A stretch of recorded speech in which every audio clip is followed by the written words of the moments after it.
Welcome to Raising the Curve, a podcast designed to teach you everything you need to know to be better with your money. In the wise words of Amy Schumer, we're slipping carrots into the brownie recipe. I don't really get the saying. It's kind of like eating vegetables that actually taste good. You know, like putting Still carrot not in the with brownie you. recipe. Are you on the script?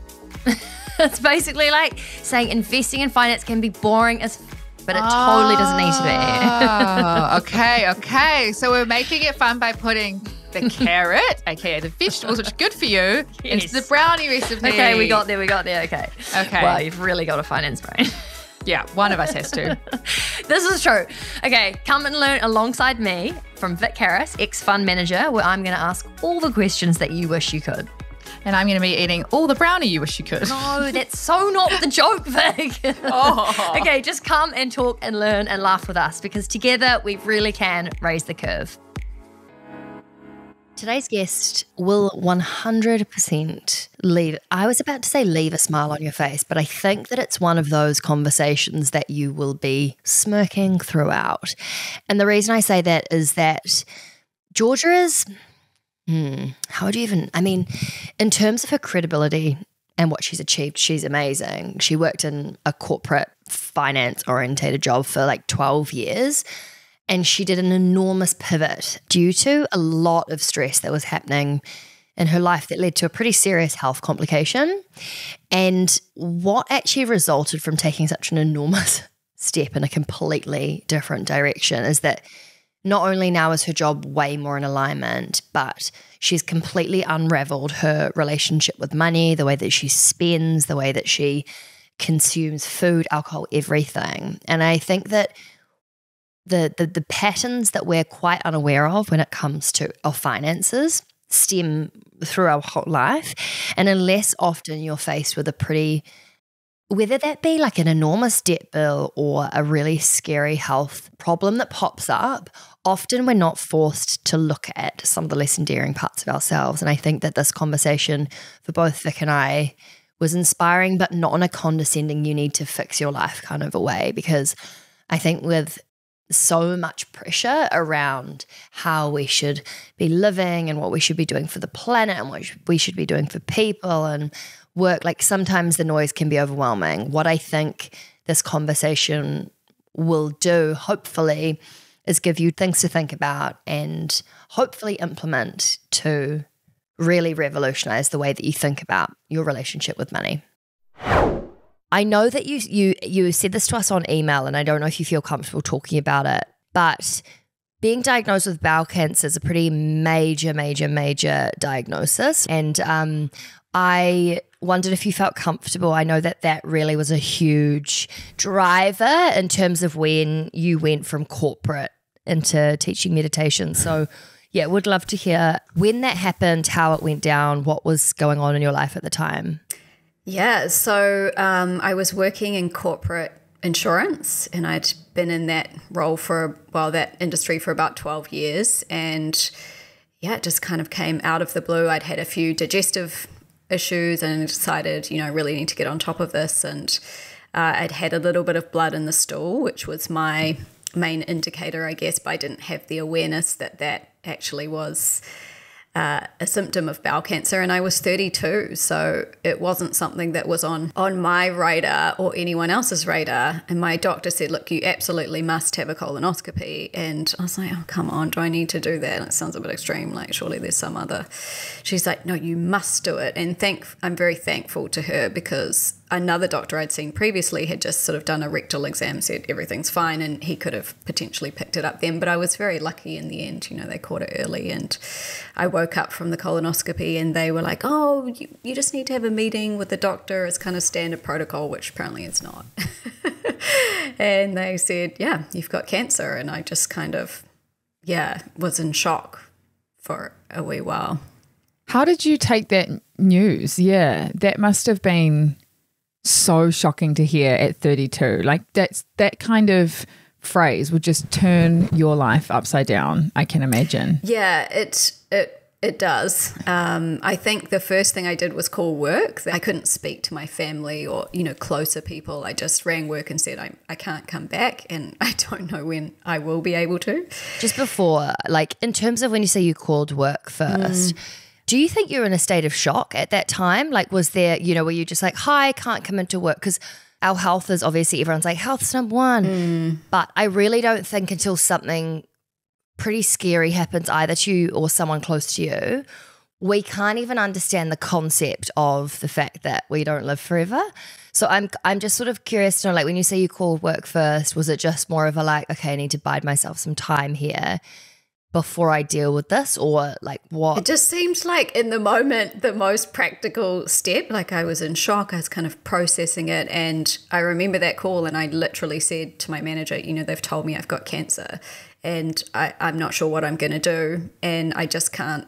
I won't be in today. I won't be in tomorrow. And they were amazing through the whole thing. But I feel like, and obviously I've never been in that situation, but I feel like telling someone that's not as close or it's not as emotional. I don't know. I totally get the whole like, okay, pragmatic. Okay, what do I do? Yeah, I'll deal with the telling my family once I've decompressed it. It's kind of telling a stranger almost is easier. Or not a stranger, but your boss, I feel like would be easier. But yeah, you'd go into shock. It would be, gosh, I can't even imagine. Yeah, totally. And you don't really know what you would do in that scenario. But I was also just coming out of a colonoscopy. I hadn't eaten for like 24 hours. I was still coming off the sedation. And now they actually handled it really well and sort of swept me into the bowel surgeon's office. And he said, look, I came in and had a look at what I believe is a tumor. And I was like, well, it can't be, you haven't done a biopsy. How can you know? He's like, well, I've seen a bit of cancer in my time. But the good news is, bowel cancer is very survivable. It's the best one if you're going to get one, which I couldn't really process at the time because I didn't want any cancer. I wasn't expecting to have cancer at all, ever, let alone at that stage. And I remember even before they put me under, I sort of suddenly said to the nurses, oh, by the way, what happens if they find something? They're like, oh, no, there won't be anything there. And you're so young, we'll just laser out anything we find. And then, they kind of had to eat their words, I guess. So, I mean, it's a pretty potent time for me. Like I look back on that and I'm actually ironically quite grateful for the experience because it was really caused a huge pivot in my life, which was very expansive and deepened my experience of life. And you really get the silver lining of cancer if you're lucky enough, as I have been, to come through it, is that your relationship with life is just entirely different from that point on. Did you have things in place at the time like health insurance or a will or any of those things that sound incredibly adult? Was there any kind of like thought process around how you would cope financially should something ever happen? Or, I mean, like I haven't had that conversation with myself or loved ones. I'm curious to know if you, like I'm 32. So. Yes, yeah. No, certainly nothing that was consciously planned by me. I was in insurance, which was very lucky because as it turned out, they said, oh, well, you have income protection and that's been salary sacrificed. I hadn't even really noticed going off my pay slip. They have all these things they're taking out super, they're taking out this and that, and you just, go along with it. But it was really, really helpful because I was getting 80% of my salary for the whole year that I took off. I didn't have to work while I was doing cancer and chemo. I did have private health insurance actually, which is pretty common in Australia just because of the way the health system here is and the tax system encourages you to have it.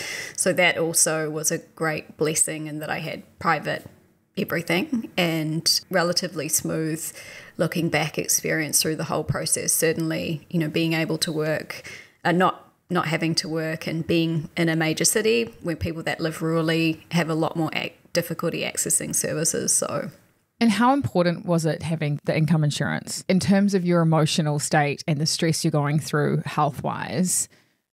How important was it knowing that you're still getting paid 80% of your salary? I mean, I can't imagine what it would be like without that because that was my experience. It was kind of a surprise bonus because, again, I didn't even realize it was there. And if I had known it was there, I never would have thought I would ever use it. But the reality is that, cancer is coming through at younger and younger ages. So the way that we viewed it in the past is, that's for 60-year-olds plus is probably what I was thinking at the time. Even some of my nurses and doctors were always, they'd come into my room in the hospital and just shocked because I was young, but I also looked younger than I was, and they were like, how, But then I met a girl undergoing chemo for bowel cancer who was 18, and we used to, have a chat in the chemo ward. So, It's crazy that people think insurance or income protection insurance or mortgage protection or any of that is for people with dependents or children, and it's so not. It's like if anyone even in your situation, gets sick or ill or can't work, like you still need to pay for yourself. Soph, do you have income protection? No, I don't. I literally only got it like 2 years ago. If anyone's interested, we've actually got a whole episode. We should just quickly see what that is. It's episode Raising the Curve number 63. A guide to adulting and getting your plan B sorted. Yeah, we spoke to a couple of insurance advisors. It would have been maybe like a year and a half ago now. And it blew my mind. I don't know. I think for you as well, I guess because you were working in insurance at the time, Georgia, it was like, you can't exactly work for an insurance company and then not be giving your employees insurance benefits. I know it was probably a different type of insurance, but like... It was a good industry to be in. Because I've heard lots of stories recently. There's really tragically a few people my age at the moment that I don't know personally, but are like friends of friends who are going through similar experiences with cancer. And I don't know what their financial situation is, but it is one of those things I thought, holy shit, like it's so young and I can't imagine the emotional pressure, let alone on top of that financially. I just want to kind of take a step back. Now on reflection and in hindsight, was your job super stressful? Was it stress that led to the cancer? Can they tell what leads to it? You seem like you have had a pretty active, healthy lifestyle. Was there anything in your life that you can kind of pinpoint that possibly caused it, led to it? Anything like that? Any stress, financial stress? I think that I'd had it for a while at the time that I was diagnosed because I'd had those symptoms for a while. I ostensibly at the time thought I was quite healthy, though you rapidly upgrade your idea of what healthy is when you go through something like that. So my idea of healthy, and this is might hit home for a few people, was was doing yoga quite a few times a week, and I ate organic salads, and I was quite actually into organic food. I was eating quite well. I wasn't kind of eating takeaways all the time, making my own food a lot, but I was drinking a lot as well, Really? Very much, I was a party girl through my 20s to a relatively extreme degree at times. And that lifestyle is a lot of fun. Like, shut up. You don't mean to be encouraging it.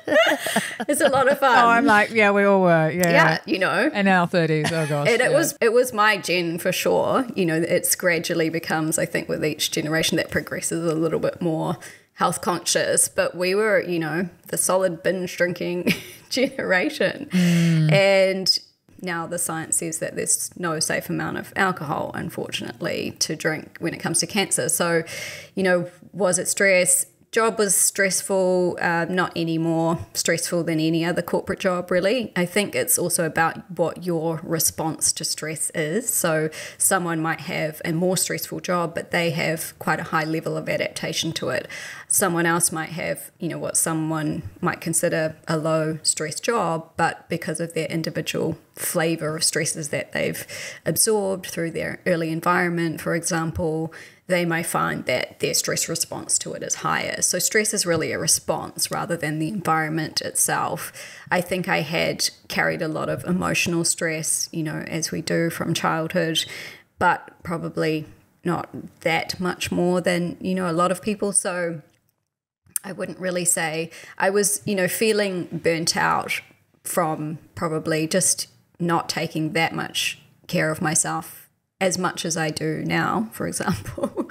But at the time, within the spectrum of everyone in the office, they were pretty shocked because I was one of the more healthy, wasn't walking around with kind of the the social lunching, client lunching gut or the, gout or the whatever you might have. But also everyone's body is different, and my body is quite sensitive. And so I was pushing it beyond its limit. And we all know when we push beyond the limit, but we think, as you said, so if you think, you're invincible, particularly at that age, until you start to realize this body has a time limit and you can extend it or you can make it a bit shorter, depending on what you put into it, what you're doing with it.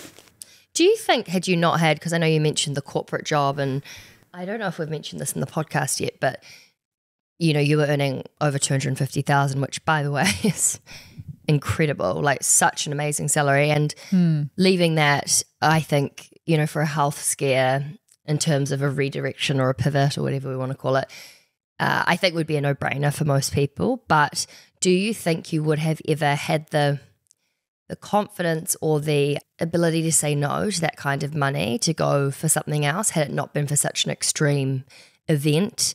And the reason I ask is I've recently learned the golden handcuff terminology, where people are so used to earning a certain amount. And I'm just curious to know, it's a no-brainer when you're going through or gone through cancer or some kind of enormous upheaval like that, you look at your priorities, and earning lots of money is not one of them. And I just I'm curious to know how you reflect on that in hindsight, and maybe what you would have told yourself earlier if you could have.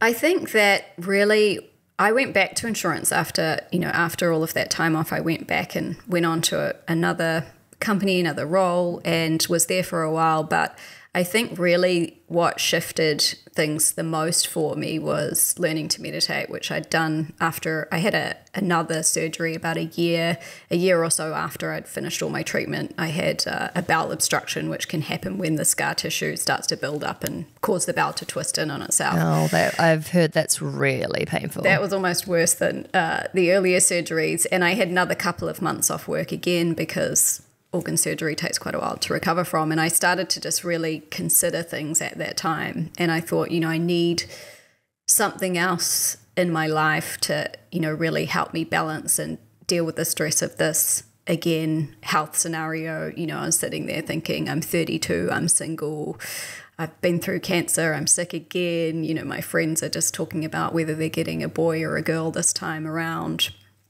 I was already kind of divorced at the time, and I was starting to, get a little bit flat really about it all.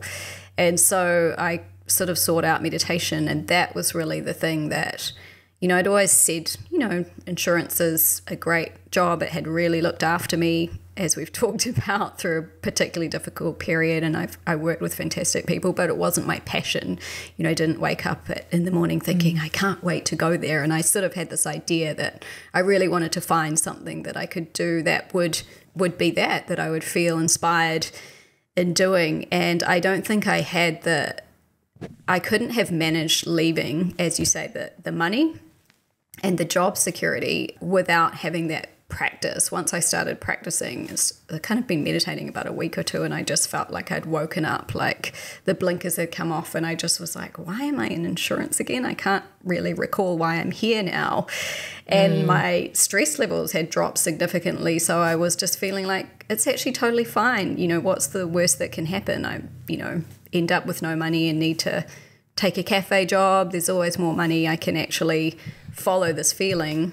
And I took a big, risk at the time, but it felt just very natural because I had that practice supporting me. So that was probably, there's no way I could have done it without that. And also looking back over the last 7 or so years that I've been doing it, and also, running a business for myself, you need a certain level of stability in order to be able to ride uncertain income and be stable while that fluctuates, which doesn't suit everyone. And certainly the more stress there is, the less likely someone's going to, follow that dream that they have. If you were to look at your relationship with money and your finances pre-meditation, pre-cancer, pre-leaving the corporate industry, how would you have described that, and how have you seen that shift over the last 7 to 10 years? Yeah, I think there was a lot of stress around everything. Once you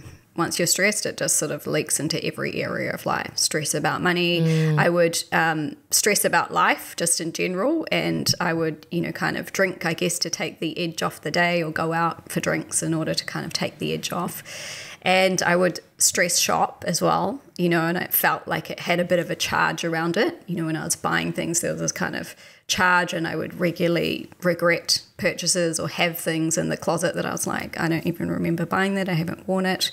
There was quite a lot of going on, and I had the financial bandwidth to do it, but it still felt a little bit out of control.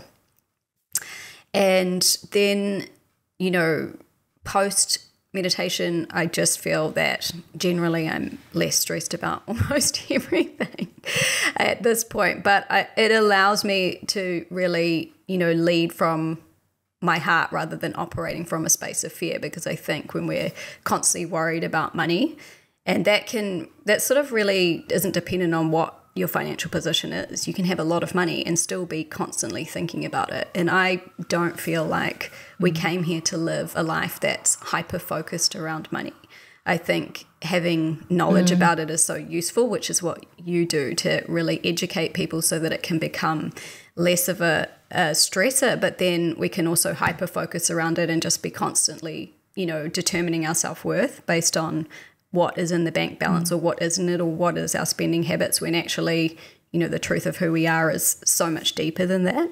I think that's so true. And I think that's something that I struggle with, is like having had been in a very high paying corporate job, now going into a startup with a very low salary, but also just our job and our business is about money. It's hard to not be consumed with money and to not have it constantly in your front of your face every single day. Yeah. And so I've definitely been doing a lot of work, particularly this year, around like, it's fine. It's no worries, like money will come and go, just being a bit more relaxed, because it's like I've got my own personal finances and the business finances to worry about. So we've got this double whammy. And I think it's just, I totally resonate with what you said. It's like how you deal with stress. And I was not dealing with stress at the beginning of this year. And I was literally like running on adrenaline and just felt I was like constantly in this state of fear, really.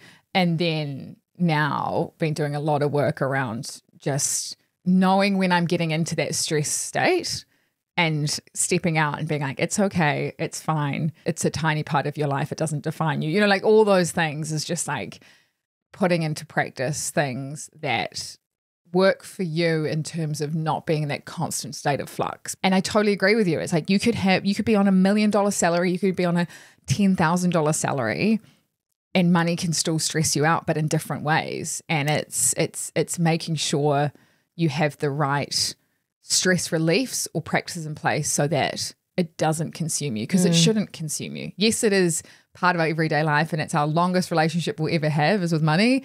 And we need it to achieve our goals. Hold on. And our breath.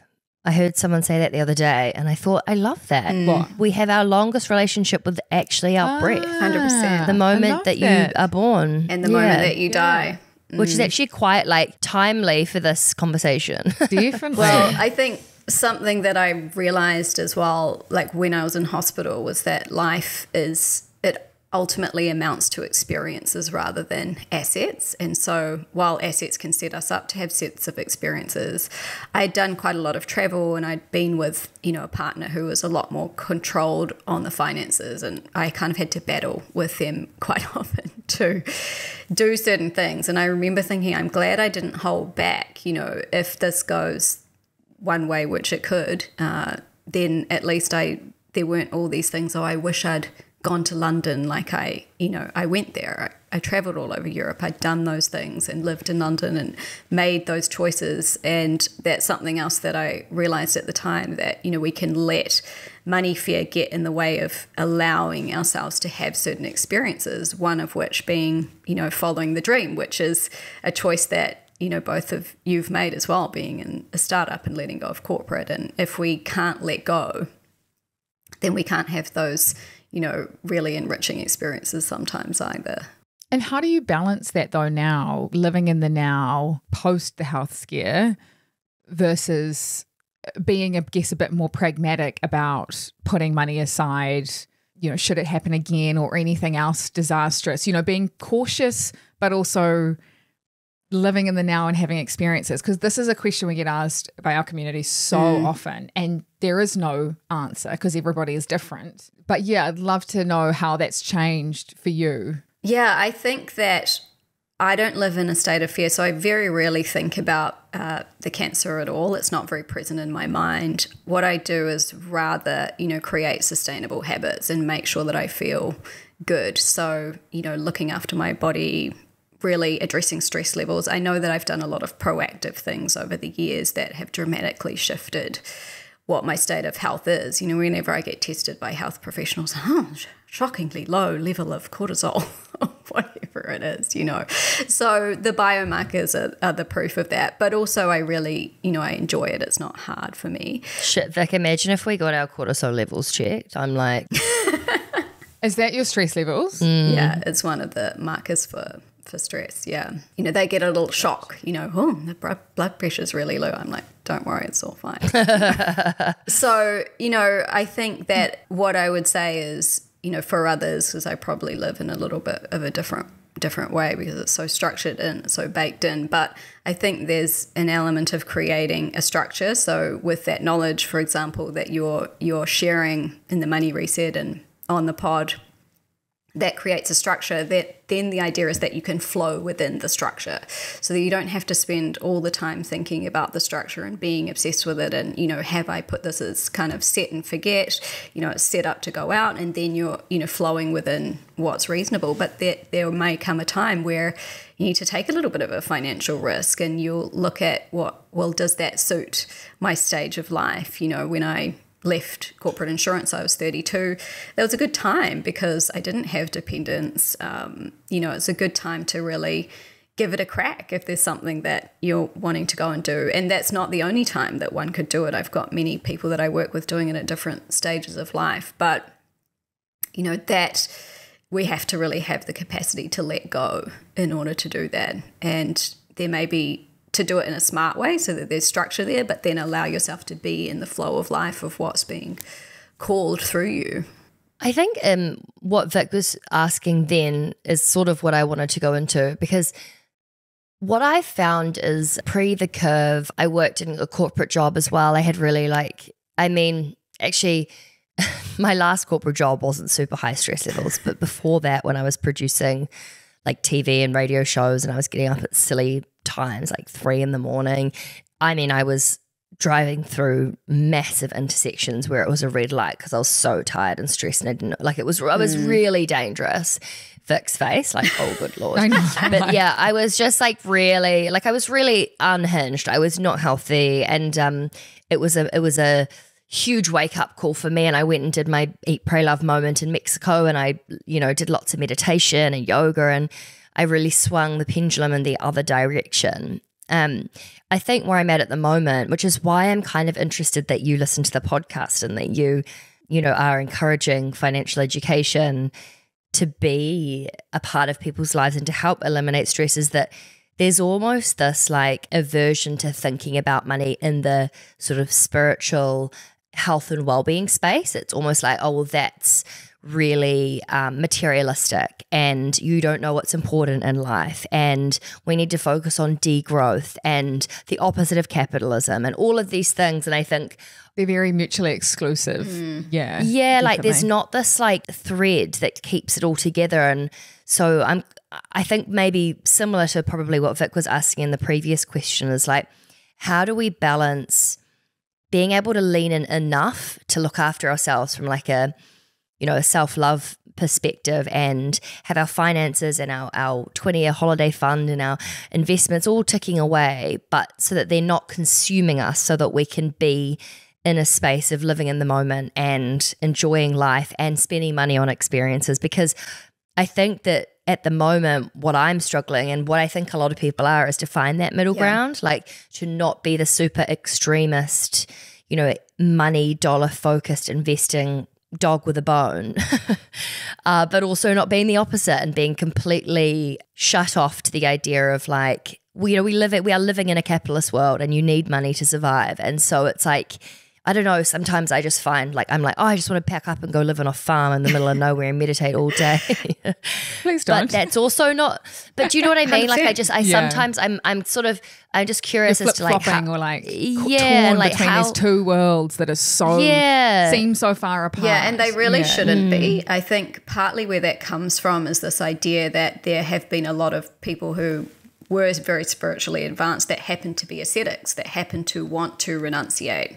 And so what that then pervaded down is this view is that, well, if you're going to be spiritual, you need to give up materialism, you need to just go off and live in the forest. And actually, that's only relevant for probably 3% or less of the population. And if that's you, you're not listening to this podcast. You're already there. You don't have any social media. You love being on your own. It's not a strain. But then, you know, through the tradition that I teach, it's very much a practice that householders do. Householders are people engaged in material life. So it's not really what you're doing, it's where you're doing it from. And do you have a practice that's giving you some access to your deeper sense of self that allows you to show up better in all of those spheres and all of those arenas? So we may choose to have a family, we may choose not to have a family, we may choose to work, we may choose not to work in the traditional sense, but all of those spheres actually, you know, we want to have online, and they'll shift up and down at different points in time as well, which is important to recognize based on what is the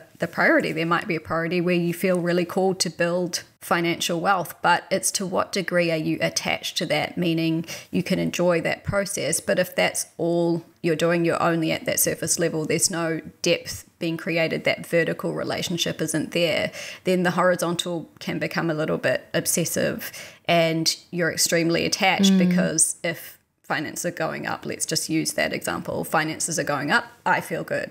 I'm a good person now, I'm, you know, above other members of society, and if they go down, I'm at the mercy of, you know, I've got a drop in my finances, versus the inner stability that comes when we're regularly tapping in is that, you know, I know what I am on the inside, and this is giving me such a sense of fulfillment and meaning that when I go into the workspace, which, you know, I'm doing as well, I run a successful business, is that I enjoy it. I'm here to express into that. But if it all went away tomorrow, I'd also be fine. Absolutely fine. And that's the difference, is that degree of attachment. And do you think that resonates with anything else? Like in terms of, like, it's not just money related, like that could translate to, you know, being obsessed with anything, I don't know, like any other kind of relationship you have. It's with all things. It's with relationships. It's being, am I in a relationship? I was about to say, yeah. You know, I'm 40, what am I now, 43, it's single, and I don't have kids, and it's unlikely that I'll have them. So that's the way that life has unfolded for me. And I think that I often spend, you know, time talking about this to women who are in their 30s or 40s who haven't met a partner yet or aren't in relationship, and or who, you know, are concerned about their ability to have children or whether it's going to happen. And most people perceive that that's going to be, you know, the end of the world. I remember thinking when I was a child, my mother had one friend who, you know, just she didn't have children and she wasn't married, and I just thought, I never want to be her. And, you know, the irony is that I've kind of ended up in that position, at least at this point, and yet I'm also feeling just unbelievably good and having a really great life. And so it's important that we really establish that internal relationship, or otherwise when things don't go our way, which could be in absolutely any sphere of life, we're not actually in control of that. We think we are. You think you can get on the apps, you think you can make it happen, put the eggs aside, whatever. There are certain fail safes, and then there's just, you know, life unfolding, and it has its gifts and its challenges. What is your capacity to see the gift in the challenge? What is your capacity to not only roll with the punches, but to feel stable and happy and fulfilled on the inside? Maybe there's a period of grieving that you go through, but you're able to come out of it and really enjoy. That's going to only come from an inside job, which is why instead of it being this thing where you have to go and over-index and do the months away and, you know, meditate for weeks on end or a week on end, rather just build a small amount of conscious practice into the daily life that's chipping away at stress and giving you a much more stable foundation to enjoy everything that comes in, and not to be so grief-stricken or deeply affected by, it could just be one thing goes wrong in your day that changes the whole day, or it could be bigger challenges that, you know, can really cause quite a lot of stress. It's so interesting hearing you say this, because I think, like, because Vic's experience of me with meditation has been the extreme version, you know, like the Vipassana, like go and do 10 days not talking, silent retreats, which, don't get me wrong, have been amazing. But really what would be so much more beneficial for me is that, you know, slow and steady wins the race. I don't need to be extremist about it. I'm not looking for enlightenment.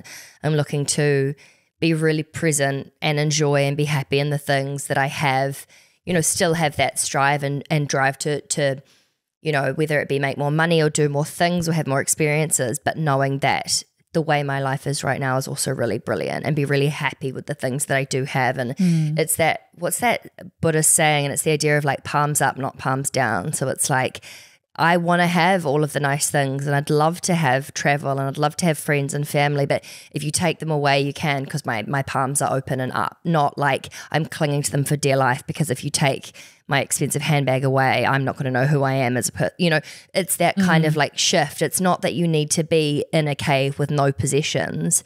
It's that you know that they're not your self-worth. They're not, you know that without them, you're still a beautiful, capable, amazing person who's lived a great life. And I think for me, it's that slow, steady consistency that I need to get back into my life to be able to, like still have that drive for more, but also be able to enjoy the process and the journey rather than it be all about the destination, which I think in a world of instant gratification, we've all slipped into that mindset of. And so I really love the way that you've explained it. It's like, you know, it doesn't mean you can't want more. It just means that your value and your life and all of the things that you have right now they're not invalid because you haven't got everything right now.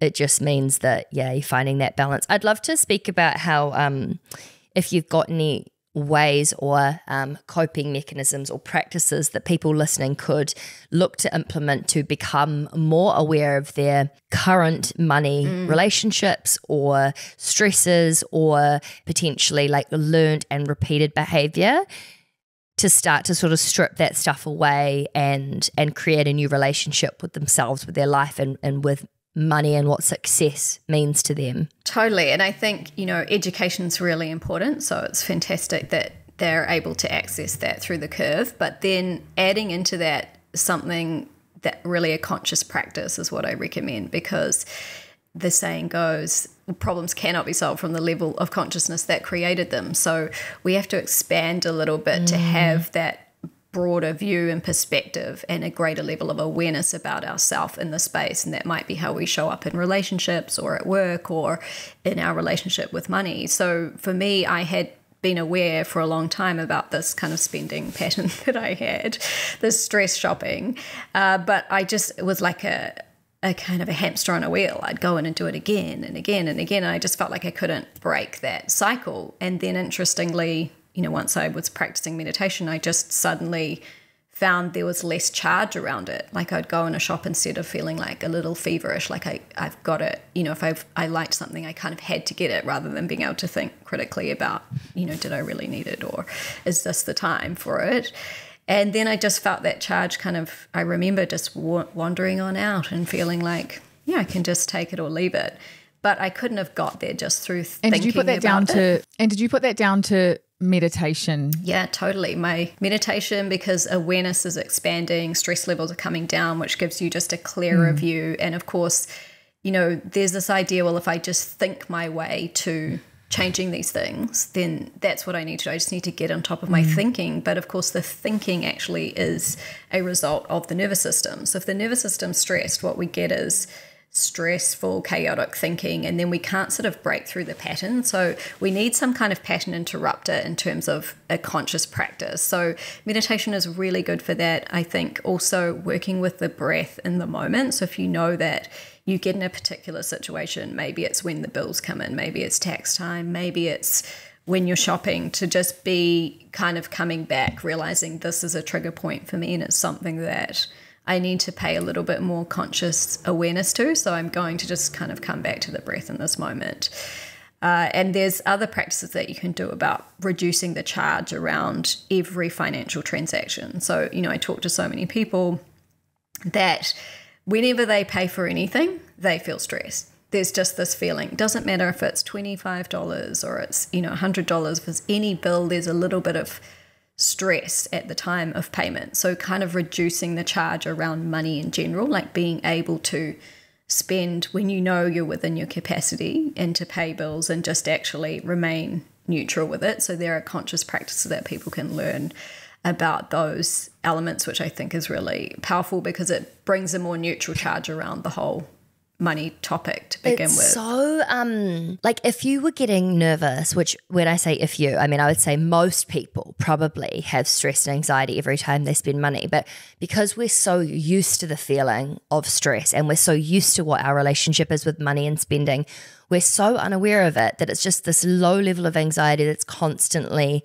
in a lot of our lives, I would say. And I mean, is that something you see as quite like a common thread when it comes to women and money? Like I know you work with women a lot. Is that something that you've seen? Definitely. I think almost everyone is stressed about money quite a lot of the time. And that does make me sad a little bit because I think if we get to the end of life, do we want to think that we spent our whole life stressed about money? Because that plays into your ability to enjoy. You can't really, even when you can afford something, you can't be present because you're stressed, and it may not be about money, it might be just general stress. You can't enjoy your family because you're busy kind of at home thinking about it all the time. It's like being at a restaurant with friends and they're all ordering food or whatever, and you're sitting there going, oh my God, they're going to want to split the bill and I can't afford to, like I can just see there's so many situations where you become stressed about money. But do you think it has become more prevalent? Like you've been doing this for a few years now. Do you think people have become more stressed about money because of where we are economically, cost of living crisis, all of that, or because of Instagram, social media, trying to live up to these expectations? Like, do you think there is this underlying increase in stress around money? Probably it's gone up a bit through COVID and post-COVID, I would say, because people were, significantly financially impacted. I was as well. I just didn't worry about it that much. I just had a different attitude. I just thought if I get through this and I'm not in debt, great result. This isn't going to be a time where I'm kicking any goals here. But I think it's come a little bit more to the forefront, but really it probably goes back to generations and generations ago where there was, scarcity, and that's actually more the generational attitude to money has been the bigger influence because, where we've got our stress from, our money stories actually are exactly the way our parents respond to money. Are they able to spend on themselves without guilt? Very few of them, women of that generation, if they bought anything, there was this sense of guilt. It's so interesting that you say that because, like, I remember saying to my mum once, I would often say, like, oh, Mum, that's such a nice top. She'd say, oh, it's $10 from Target or, whatever. And I remember saying to her, Mum, you don't need to tell me how, like, that you got a bargain. But it was this almost like knee-jerk reaction that she had. And I noticed myself doing it too. Had to justify it. Yeah. And one thing I noticed, because I teach meditation, is that people investing in themselves, particularly in Aotearoa, maybe in the States it's less, other countries have different cultural contexts around this, but spending money on yourself is quite a big deal. But if you spend it on the kids or the family holiday or, a business expense, that's fine, totally justifiable, even if it's the same amount. But when it comes to, oh, this is just me, I don't really deserve personal development. I don't deserve to feel, you're literally saying you don't deserve to feel good in your life. You don't deserve to feel a sense of ease and a sense of, groundedness, but, happy to spend it on other things. And so that also the sense of holding back, sometimes not even for realistic reasons, just because I can't possibly spend on anything because it might all go away. And that's really coming from previous generations that had that feeling like we could be back in that state. Is it also like sense of self-worth and like, I don't know, I guess like the interrelationship between how we spend money on ourselves versus other people Yeah, like I'd love to hear your thoughts on the idea of is our sense of self-worth and our relationship to money quite closely linked? And how can working on our own relationship with ourselves improve our relationship with money kind of as a byproduct? Yeah, absolutely. It's linked to a sense of self-worth and a sense of what you deserve. It's just like in relationships, you put up with what you think that you deserve. And if you decide that you deserve more, then you will let go of something that doesn't match up for that, or be able to hold out until someone that shows up with that level of quality comes into your life. So the same thing really with money. It's like, do you deserve to feel good in your financial life? Do you deserve to feel financially stable? Do you deserve to have, free and easy access to your own money? I mean, women have really only come around to that understanding in recent times. It was okay to have it exported to be, on the whole, the husband's responsibility. The husband controlled the finances, and women couldn't even have bank accounts or credit cards not that long ago. So that is also this sense of expanding consciousness around it, about what our deserving power as women is. And even financial education is relatively new for women. Understanding investments. I know you hear all the time, I felt like that was a man's domain and the men are good at investments. It's not something that women should think about. So it's a sense of, well, I deserve to have a financially comfortable life, and I deserve to be able to spend my own money with ease, and I deserve to feel good in my own life and my body. That will cause you to look after yourself more. All of that, when we're stressed, when we're traumatized, that's when the self-damaging behaviors come out, financially, health-wise, relationship-wise, absolutely every layer of life. So again, when we tune back in as the first port of call with that vertical relationship within, then all of the horizontal aspects, money, relationships, health, energy, vitality, joy, all of that gets boosted, which is why it's so important. And do you educate around having like an abundance mindset as well? Like consciously having those, I will have enough, I will have, because I think for me, that's kind of something that I've been trying to consciously practice, is that gratitude, it's abundance, it's like having this like, not getting into, and I see it with my friends as like having this like, oh my gosh, I'm not worthy, I'm never gonna have enough, I'm not gonna afford, and it's just like you can see them getting into this vicious cycle, and it's like flipping that on its head and viewing it in a more positive light, which I personally think is super important. It's so hard though. Like, how do you even define abundance, and how do you start to rewrite that script if your natural inclination is not that? Yeah, you have to be experiencing something different. You have to put a contrast into the mix. You can't just keep going from, poverty consciousness or lack consciousness and think your way there. So which is why I'm an advocate for meditation. When we meditate, we de-excite the physiology and experience a deeper layer of inner fulfillment. So happiness really, it is on the inside. They always say it, but it's a little bit deeper than we're used to going. That surface level of life isn't where that inner fulfillment resides. So when we tap into that regularly, you start to get this contrast of, God, I feel quite good for no reason, right? I'm meditating, or I've just come out of meditation. I feel calm, and just sort of before meditating, particularly in the beginning, it might be I had all these worries and stress and I'm thinking about all these things running a million miles an hour. And then I've suddenly forgotten what I was stressed about. So if we do that on a regular basis, what it does is it retrains your entire physiology out of stress chemistry, which is a biological response. So most people are habituated to staying in a stress state, again, as we've talked about really almost anything. And so we have to bring the physiology down. When the physiology comes back to its natural state, which is a state of bliss ultimately, the chemicals of stay and play are dopamine, serotonin, endorphins, anandamide, oxytocin. It's a feeling of safety. So we're actually feeling not safe when we're stressed. So not safe means I need to hoard resources. I need to make sure I'm going to be okay. I need to, get this and do that and keep going. I couldn't possibly stop, because if I stopped, then a predator might eat me. That is what the body and biochemistry is saying. So putting that contrast in gives us a state of, and from that clarity, we start to feel everything's okay in this moment. Then when you drop a little bit of knowledge into that state that we're actually mechanically cultivating, like the fact that is everything okay right now? Are there experiences that you're enjoying right now? Can you bring your attention to what's happening in this moment? We start to feel a natural sense of just more, which is biochemically encouraged and supported by what's happening in the body. Naturally feeling more present. That's one of the things I noticed early on, is I just was more present without striving for it. A stress physiology cannot be present. It's just impossible. You have to bring the stress chemistry down, and then the natural state of presence comes on, and we just naturally worry less from that state, naturally enjoy more in the moment. And then we can start to feel abundant really in any circumstances, even when finances might be, I like to talk more about it like the tide is in and out, but it's always coming back in. So if it goes out, what's your capacity to be stable while the tide is out, which I've had happen many times in my business. I was teaching mainly in person at the time that COVID hit. So that was the end of my income.